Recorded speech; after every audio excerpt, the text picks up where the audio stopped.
You ever feel like you're the only sane one in a family full of actors who never got cast in the drama they thought they deserved? That's how I describe my life. Name's Evan. I'm 33, single, and about as ordinary as a guy can get. I wear the same hoodie 3 days in a row when I work from home. I know my barista's dog's name, and I've never once posted anything on Instagram. But somehow, I wound up in the middle of a real-life soap opera that ended with cops, lawyers, and a jaw-dropping family betrayal I still don't fully believe happened. I never asked for any of this. All I did was inherit a house and try to do the right thing. But I guess when there's money involved, even blood turns cold. Let me back up a little. My grandparents, Henry and Margaret, were the kind of old-school couple you don't see anymore. Married for 57 years, raised 3 kids, worked until their backs gave out, and never missed a Sunday at church. They lived in the same 2-story colonial house for over 4 decades, a place that somehow still smelled like fresh-baked cinnamon rolls and wood polish. That house was more than bricks and paint. It was memory. It was tradition. It was a place where I spent every Christmas morning until I was 25, where my grandpa taught me how to change a tire and my grandma showed me how to make lasagna from scratch. It was a sanctuary from the mess that was the rest of my family. Because the rest of my family? Well, let's just say they didn't inherit my grandparents' sense of loyalty. My mom, Diane, is complicated. Growing up, she had this ability to make you feel like everything was your fault, even if it wasn't. She wasn't abusive in the way movies show, not physically, but emotionally. Oh, she was a maestro. Guilt was her favorite instrument. She could pluck it like a violin string until you felt like apologizing for simply existing. My dad left when I was 10, and she made sure I never forgot who ruined the family. Spoiler alert, it was somehow me. Then there's my older brother, Caleb, the golden child, the one who could do no wrong. When he dropped out of college after 2 semesters, it was because college just isn't designed for people like Caleb. He's too smart for the system. When he wrecked my mom's car during a night out drinking, she bought him a new one. Meanwhile, I once got grounded for forgetting to put the cap back on the toothpaste. I learned early that I wasn't part of their club. I was the afterthought. But I didn't mind. Not really. I had my grandparents. And they saw me. When they passed, within 6 months of each other, bless them, it hit me hard. Grandma went first. Peacefully, in her sleep. Grandpa followed not long after. Everyone said he just couldn't live without her. At the funeral, my mom and Caleb made this big show of grief, sobbing and clinging to each other like they were starring in some kind of Hallmark special. I watched it all from a few rows back, jaw clenched, because I knew how little they'd shown up while Grandma was sick. I was the one taking her to appointments. I was the one filling her prescriptions and helping Grandpa sort through bills when her mind started to go. They sent flowers. I showed up. That was always the difference. When Grandpa's lawyer called me a few weeks later to discuss the will, I was expecting, I don't know, maybe a sentimental trinket. A watch. A photo. Something small. I wasn't expecting the house. But that's exactly what he left me. Not split between family. Not held in trust. He left the entire property, worth around $1.2 million, once you counted the land and the location, solely to me. Clean and clear, aside from an old line of credit they'd taken out for some home repairs and medical bills. At first, I was stunned. Then, almost immediately, I felt this crushing sense of guilt. I could already hear my mom's voice. How could you let them do this to your own family? Your own brother? We're struggling too, you know. But the lawyer must have sensed my hesitation, because he said something that stuck with me. Your grandfather told me. Evan was the only one who ever came through. The only one who never needed to be asked. That house is his now. He'll take care of it. He'll respect it. I'll never forget that. So I took care of it. I didn't sell the house. Didn't flaunt it. I quietly transferred the deed into my name. Paid off the remaining balance using savings and some inheritance Grandpa left in a separate account, and kept everything up to date. Taxes, insurance, even the little things like repainting the fence and resealing the driveway. I moved in a month later, not to brag or own anything, but because it felt right. Like I was honoring them by keeping the place alive. Of course, I didn't tell my family right away. That wasn't a secret I wanted to drop over Sunday dinner. At first, they didn't ask questions. Caleb assumed the house was in probate, and that we'd all be splitting it once the lawyers figured things out. I didn't correct him. I figured there'd be a time and place to sit down and explain everything calmly. Legally, everything was mine. But emotionally, That's a minefield you step through slowly. Except Caleb and my mom don't do slow. They bulldoze. It started small. Offhand comments. Little jabs. One time, I mentioned painting the upstairs bedroom, and my mom said, "Hope you're not spending too much. We'll want to redo the place properly once it's listed." I raised an eyebrow. "Listed? For sale?" she said casually. "I mean, obviously we'll all need to agree on the final buyer. But that place is worth a fortune, Evan. Don't get too attached." I wanted to say something then. I really did. But I just nodded and changed the subject. Part of me hoped she'd figure it out on her own. That they'd come around and ask, "Hey, what did Grandpa actually put in the will?" But no, they just assumed. And then they started showing up more. Caleb stopped by once a week. At first, it was under the pretense of checking in, but quickly turned into him critiquing everything I was doing. "You really shouldn't use that paint color. It'll tank the resale value," he said once, walking through the hallway like he was a real estate agent on a tour. Another time, he brought his girlfriend over, and I caught her taking selfies in the living room, saying, "This lighting's gonna be amazing once we get the place and open it up." I already have a Pinterest board for the reno. It was like they'd already decided I was just squatting in their future investment. My mom wasn't much better. She brought over boxes of old family junk, things she didn't want in her own apartment, and dumped them in the basement. "These belong here," she said, not even asking. "It's the family home. Might as well start clearing out the clutter for when we stage it."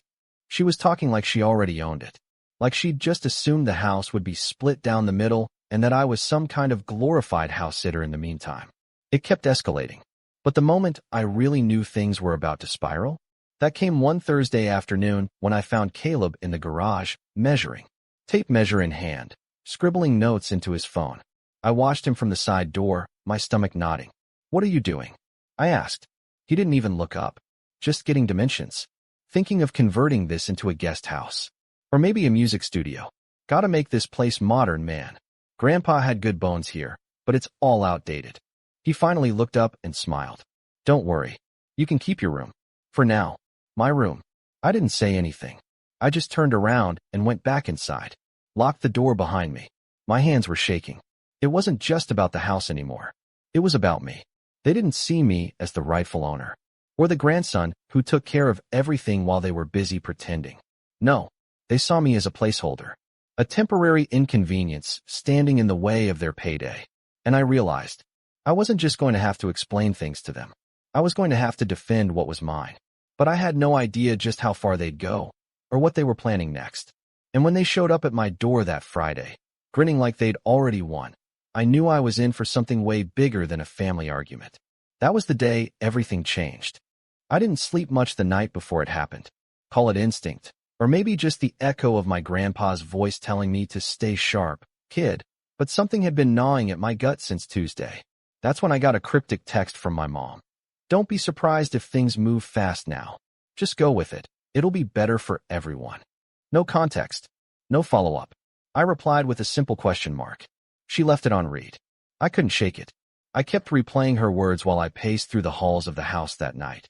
Passing family portraits they probably hadn't glanced at in years. I paused in front of one.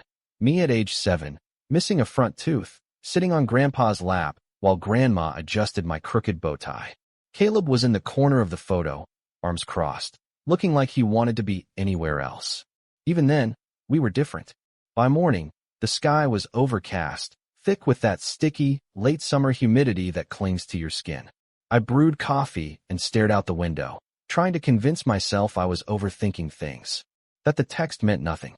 That maybe she was just emotional. At 11:42 a.m. sharp, the doorbell rang. I wasn't surprised to see Caleb standing there. I was surprised to see he wasn't alone. Behind him stood my mom, her arms folded like she was about to fire someone at a PTA meeting, and this part made my brain short-circuit. A guy in a cheap suit holding a manila folder. He had the posture of someone who played lawyer more than he practiced it.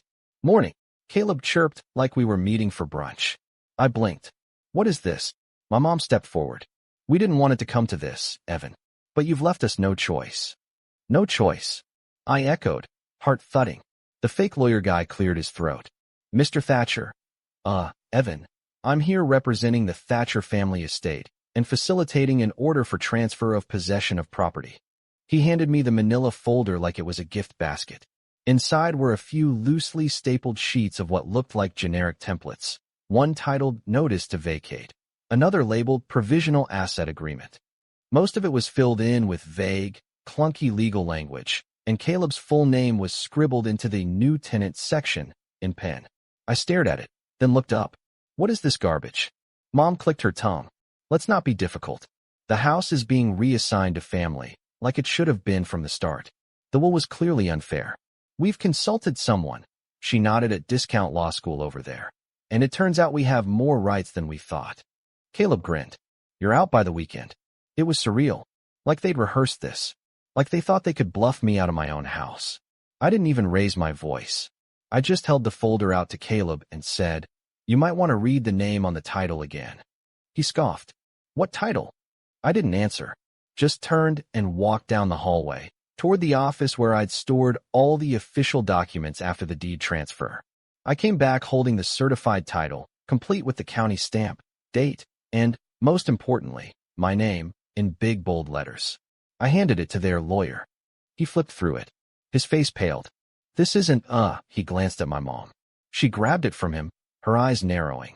This isn't final, she snapped. This doesn't mean anything. It's legally binding, I said, still calm, but my hands were starting to tremble. You want to contest it? Be my guest. But you're not kicking me out of anything. The silence that followed was thick. Caleb finally snorted and muttered. You always were a selfish little freak. Then they left. No apology. No, we'll talk later. Just a slammed door and the stench of entitlement lingering in the air. I wish I could say that was the worst of it. But it was just the beginning. That night, I couldn't sit still. I paced the living room, the kitchen, even the upstairs landing. I kept thinking about how calculated it all was. The lawyer, the fake documents, the coordinated arrival. They'd really tried to ambush me like I was too dumb to see through it. I thought maybe that would be the end of it. Maybe they'd realized they'd overplayed their hand. But I should have known better. 2 days later, I came home from the grocery store to find a moving truck idling in the driveway. There were 2 guys unloading dolly carts stacked with boxes, both marked Caleb, studio equipment. I blinked twice, thinking maybe they were lost. Then I saw Caleb, in sunglasses, drinking an iced coffee on my porch swing, legs crossed like he owned the place. What are you doing? I asked. He didn't look up. Taking what's mine. One of the movers turned to me, puzzled. You're the owner? Yes, I said. This isn't happening. Put everything back. We already unloaded half of it, man, the guy replied, rubbing the back of his neck. I don't care. I snapped. He's trespassing. Caleb stood up, now clearly annoyed. This isn't over, Evan. You think that piece of paper makes you king of the castle? You forget who earned this house. Mom and I took care of Grandma and Grandpa long before you came sniffing around. My jaw dropped. You didn't even visit them in the hospital. That's not the point, he barked. I walked straight past him, into the house, locked the door behind me, and called the police. They showed up within 20 minutes. The movers were asked to stop immediately. Caleb tried to show them the fake legal documents again, same ones from before. The officer took one look and said, Sir, this appears to be printed off a free template site. This is not enforceable.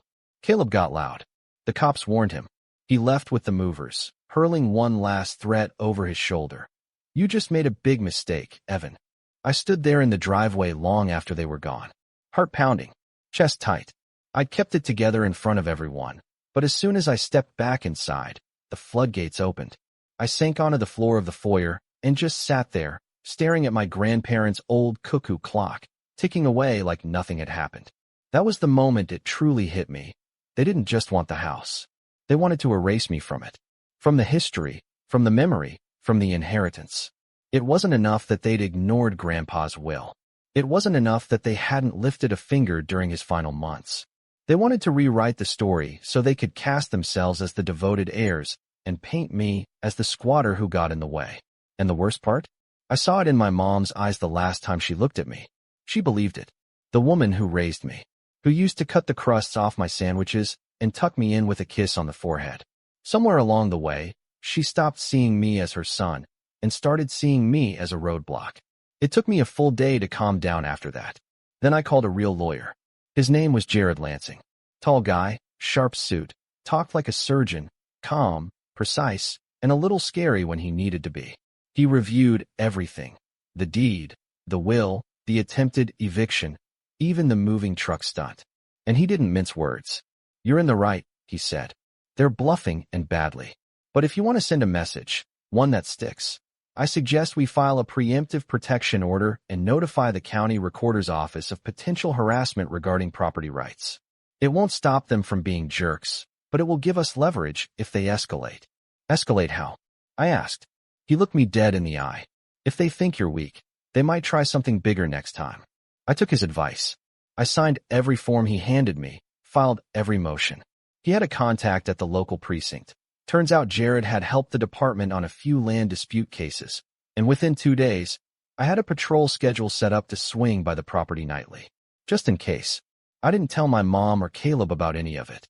Let them think I was still the quiet, awkward little brother.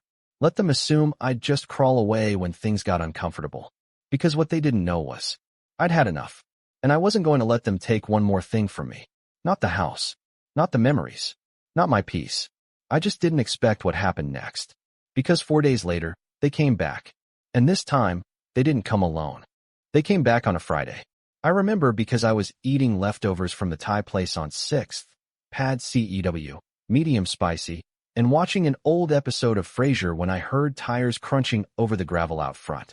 I didn't think much of it at first. Maybe it was the patrol officer doing a drive-by. But when I glanced out the window and saw the truck again, the same damn moving truck from last week, with a new logo slapped on the side, I felt my stomach drop. Only this time, it wasn't just the truck. There were 2 cars behind it. Caleb's gray Mustang, and a silver sedan I didn't recognize. The sedan parked crookedly across my driveway like it owned the space. Out of it stepped my mom, wearing sunglasses even though it was cloudy, and walking like she was heading into a courtroom she knew she'd already won. And next to her, of all people, was Uncle Frank. I hadn't seen Frank in years. He was Grandpa's younger brother, the kind who always had a slick story and a cigar in his jacket. Growing up, I remembered him as the fun uncle. Gave me a Game Boy once and let me watch R-rated movies. But somewhere in my teens, that charm started to curdle. He'd burned bridges all over the family tree. Loan scams, shady business pitches, even tried to sell one of Grandma's antique jewelry boxes at a pawn shop and claimed she told him he could. He vanished after that. Now here he was again, grinning like he'd been invited to Thanksgiving. I didn't open the door. I watched from the window as they all huddled on the front porch. Caleb rang the doorbell twice, then knocked, loud. My phone buzzed with a text. From Mom. "Come outside. Let's make this easy." Easy. There was that word again. Like this was a misunderstanding. Like this was mine to fix. I didn't reply. I called Jared. He picked up on the second ring. "They're back." "Yep. And they brought Uncle Frank." There was a pause. "Call the police. I'm heading there now. What if they force their way in? Then we have a trespassing charge. But don't open that door, Evan." So I didn't. Instead, I stood there, heart thudding in my chest, while my own family stood on the porch like it was theirs. Caleb started talking loud enough for me to hear through the glass. "We're not playing games anymore, Evan. You're squatting in a family asset. That's not just selfish, it's illegal. You're going to lose everything if you keep this up." My mom chimed in. "You don't want to be dragged through court, honey. We'll tell them how you manipulated your grandfather. You think they'll side with you after hearing how you isolated him?" I nearly laughed. Isolated him. I lived in the hospital half those nights while she was off visiting yoga retreats and posting cryptic quotes on Facebook. Frank finally spoke. "Come on, kid. You're smarter than this. You don't want to start a war with your own blood. Walk away with some dignity, and we'll let you keep a slice of the inheritance. Cash. No fuss." It was surreal. Like I was watching a bad play from the worst row in the theater. I wanted to scream. I wanted to run outside and shout, "Are you hearing yourselves?" But I didn't. I stayed put, just like Jared said. The police showed up 12 minutes later. A single cruiser. Officer Rains, a short guy with a calm voice who'd already visited the house once before. He stepped out and raised his hand to the group. "I'm going to need you all to step off the property." My mom immediately flipped the switch. "This is a family matter, officer. We have paperwork. This is our home too." "No, ma'am," he said, already sounding tired. "I've seen the paperwork. The deed's in Evan's name. You're trespassing.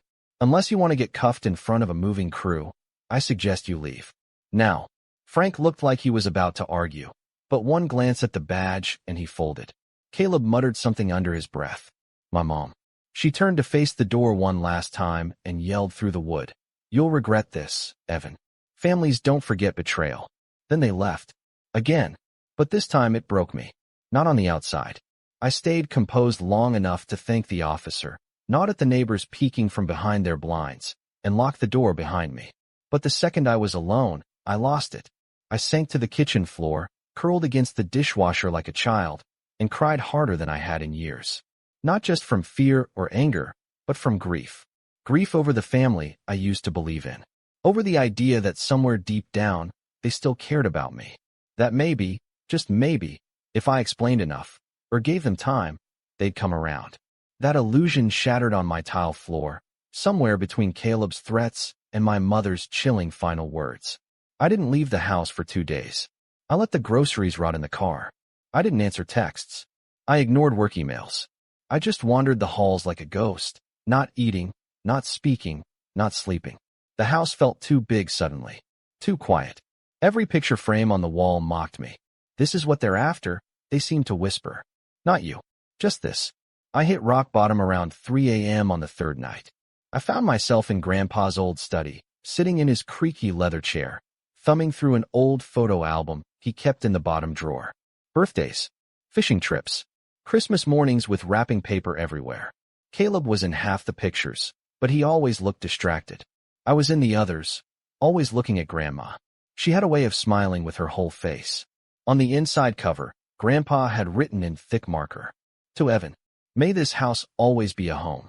I cried again, but it wasn't the same kind of crying. It wasn't despair.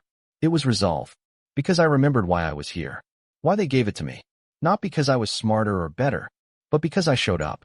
Because I sat by Grandma's bed when she forgot my name, but still held my hand. Because I held Grandpa's arm as he limped through the garden one last time before the morphine took over. Because I was present. They didn't leave me the house because I deserved it. They left it because I earned it. And that's when the fog began to lift. I stood up. I opened the windows. I showered for the first time in days. I texted Jared, ready to push back. What came next wasn't flashy. It wasn't dramatic or loud. It was steady. I started small, called a locksmith and changed every lock on the property, upgraded the security system, installed cameras, motion lights, and a smart doorbell that sent alerts straight to my phone. I didn't post about it, didn't brag, just took precautions. Next, I got serious about work. I'd been freelancing in digital marketing for years, decent clients, good pay, but I'd been coasting. So I reached out to some old connections, pitched myself like I was applying for a Fortune 500 job, got 2 new contracts in 1 week. One of them was a retainer that nearly doubled my monthly income. Money meant options. Options meant power. I started putting aside a war chest, not for revenge, not yet, but just in case this dragged into court. Jared helped me draft a cease and desist letter, complete with a notarized warning that further harassment would be met with formal litigation.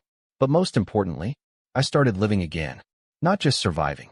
I joined a local gym, took cooking classes on Saturdays, reconnected with my college friend Marcus, who'd just moved back to town. He invited me to trivia nights and weekend hikes. I said yes, even when I didn't feel like it. Especially when I didn't feel like it. The house began to change too. Not physically, not yet, but spiritually. I painted the living room a soft gray Grandma would have loved. I started planting herbs in the backyard. Basil, mint, rosemary, little things, but they made the place feel mine. I even adopted a dog. A 3-legged mutt named Tucker who barked like a maniac every time someone came within 5 feet of the property line. He slept at the foot of my bed like a silent guard, snoring loud enough to drown out the ghosts. And slowly, I found peace. Until last Tuesday. That's when Caleb made one final move. A certified envelope arrived at my doorstep. Inside was a formal letter, drafted by a new lawyer, a real one this time, claiming that the will had been influenced under duress and that my monopolization of family assets was both unethical and legally questionable. Attached was a copy of a court summons. They were suing me for everything, the house, the contents, even back rental fees for living in the property they claimed I had denied access to. It was laughable, but also terrifying, because now it was official. They weren't just playing games. They wanted blood. I stared at the papers in disbelief. Then I picked up my phone, dialed Jared, and said only 4 words. It's go time now. I didn't sleep the night I got served. Not because I was afraid. Okay, maybe a little, but because something else had settled over me. Clarity. Cold, hard, crystalline clarity. That kind of laser-sharp mental focus you get when you finally accept that someone has declared war on you and you stop trying to make peace. No more hoping they'd come to their senses. No more giving them the benefit of the doubt. This was it. They were dragging me to court. They were going to stand in front of a judge and say that I manipulated our dying grandfather. That I was keeping them from what was rightfully theirs. That I somehow tricked 2 people who loved me more than anyone else on this planet into giving me everything while my mother and brother, just watched? It was insulting. But also, it was a gift. Because now the gloves could come off. That night, I cleaned off the big oak desk in Grandpa's study. The one with the leather blotter and the drawer that still smelled faintly of pipe tobacco. I turned it into a war table. Spread out every document I had. The original will, the certified deed, the hospital bills I'd paid, the property tax receipts, even screenshots of texts and emails. I pulled up my cloud backups and printed everything that mattered. Then I called Jared. He picked up with a dry, "So you saw it." "I saw it," I said. "Let's tear them apart." He didn't laugh. Jared never laughed. But he said, "Good. That's the right energy." We met the next day at his office. Floor-to-ceiling bookshelves, glass conference table, and a coffee machine that hissed like a steam engine. He looked over everything I brought and nodded slowly. "They don't have a case," he said. "They know it. This is a pressure tactic. They're trying to wear you down." "Won't work," I said. "I know. But we're not just going to defend you," he added, flipping through the binder I brought. "We're going to counter. Hard." I leaned forward. "How?" He opened his laptop. "First, we're going to subpoena Caleb's financial records. He's claiming the house is community property? Fine. Let's see if he's been filing taxes under that assumption. Has he declared it as an asset? Paid insurance on it? Contributed a cent to its upkeep? Doubt it. And if we find any financial misconduct on his end, unreported income, bad debts, we can undermine his credibility as a witness. What about my mom? She's going to be tougher. She'll play the grieving mother card. But we have angles." He pulled up the hospital logs I'd printed, dates and times of Grandma's and Grandpa's final stays. "You were listed as the primary emergency contact. You signed every treatment form. They didn't visit once in the last 4 weeks of Grandpa's life. That's going to matter to a judge, especially if we bring in character witnesses." That gave me pause. "Who would testify for me?" "Already made some calls," Jared said. "The hospice nurse, Anna? She remembers you. Said you were the only family who ever showed up on time. She's willing to write an affidavit. Maybe even testify in person. The hospital receptionist, too. Apparently, she remembers how you'd bring your grandfather donuts every Wednesday." I swallowed hard. I hadn't even thought those moments mattered. "But the real nail in the coffin," Jared continued, "is going to be the video." I blinked. "What video?" Jared smiled. Actually smiled, for the first time since I met him. "Your grandfather recorded something," he said. "The lawyer who handled the will, David Goldstein, called me this morning. Said he forgot about it until I mentioned the case. Apparently, your grandfather insisted on filming a short message when he signed the final draft of the will, just to be safe." My throat went dry. "What did he say?" "You'll see." We drove to Goldstein's office that afternoon. The place looked like every other estate law firm. Dusty, quiet, lined with oak paneling and muted green carpet that hadn't been fashionable since 1989. Goldstein himself was in his late 60s, balding, with wire-rimmed glasses and a habit of polishing them whenever he had to say something awkward. He welcomed us in and pulled out an old USB drive from his desk. "No one's seen this but me," he said. "Henry wanted it that way. Said if things ever got ugly, this might help settle it." He plugged it into his computer and double-clicked a file labeled h.thatcher_final.mp4. The screen went black. Then a familiar face appeared. Grandpa, sitting in this very room, dressed in his best navy suit, looking frail but sharp-eyed. He cleared his throat and stared into the camera. "If you're watching this," he began, "then something's gone wrong. And I hate that it came to this. But I want to make myself crystal clear. I am of sound mind. I've reviewed this will with Mr. Goldstein here, and I know exactly what I'm doing." He paused, then leaned closer. I'm leaving the house to Evan. Only Evan. No one else. Because he's the only one who ever earned it. Diane, if you're watching, this isn't personal. But you weren't there when your mother needed you. And Caleb, son, I hope you find your path. But it won't be through this house. This house belongs to the one person who never asked for anything, but always showed up anyway. He leaned back. That's all. I trust that'll be enough. The video ended. Silence fell over the room.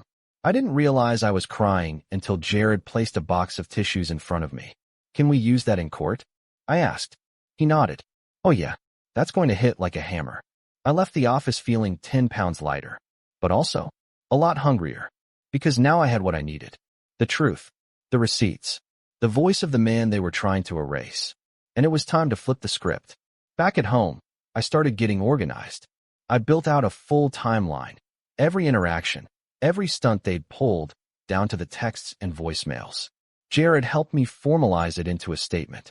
I even flagged moments when I'd been harassed in public, like when Caleb confronted me at a grocery store last month and told me, "You're just squatting in my inheritance." We added that to the file too. I wasn't going to play defense anymore. But I didn't stop there. I started reaching out to people who knew my grandparents, church friends, old neighbors, even their gardener, Tony. I asked for stories, memories, anything that could add color to the kind of people they were, and what kind of relationship they had with me. The responses flooded in. Mrs. Callahan, their neighbor from across the street, sent me a scanned note Grandma had written. Evan brought me tulips today. He always remembers the little things. Tony told me Grandpa once gave him a bonus and said, "Use this for your daughter's school trip." Evan would have done the same. It became clear that this wasn't just a legal case. It was a story, my story, and I was going to tell it, in full color, with every receipt, every photo, every signature. Meanwhile, Caleb and Mom kept up the theatrics. I got another letter from their lawyer, some mid-level bulldog from a firm that specialized in family disputes, offering to settle for equal asset distribution if I vacated the property peacefully within 30 days. I wrote back through Jared. My client declines. He is the sole legal owner, and any continued harassment will be used as evidence in a formal countersuit. The tone shifted immediately. 2 days later, I got a voicemail from Mom. No fake lawyer involved this time. Just her voice, brittle, exhausted, and full of venom. "You always think you're so much better than us, Evan. But you're not. You're just a scared little boy hiding behind paperwork. I hope you enjoy your empty house. No one's coming to visit you when you're old and alone." I didn't respond. Instead, I forwarded it to Jared and added it to the binder. Because here's the thing about setups. They take time. They're quiet, deliberate. You don't make a big speech. You don't tip your hand. You just gather your pieces, one by one, until the trap is set. And when they least expect it, when they think they're still in control, that's when you spring it. The court date was set for 3 weeks out. I circled the day on the calendar in red ink. And then, I went to work. Court was scheduled for a Monday. I wore my grandfather's navy blue suit, the same one he wore in that video. It had been tailored down a bit. It hung a little loose on me otherwise, but I made sure not to touch the lapel pin. A tiny silver eagle. Grandpa said it reminded him to stay sharp and see everything. I could have used that advice back when all this started. Jared met me at the courthouse steps, calm as ever.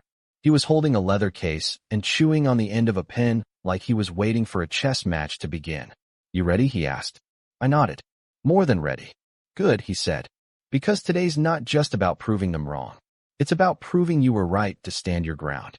We entered the courtroom and took our seats on the right side.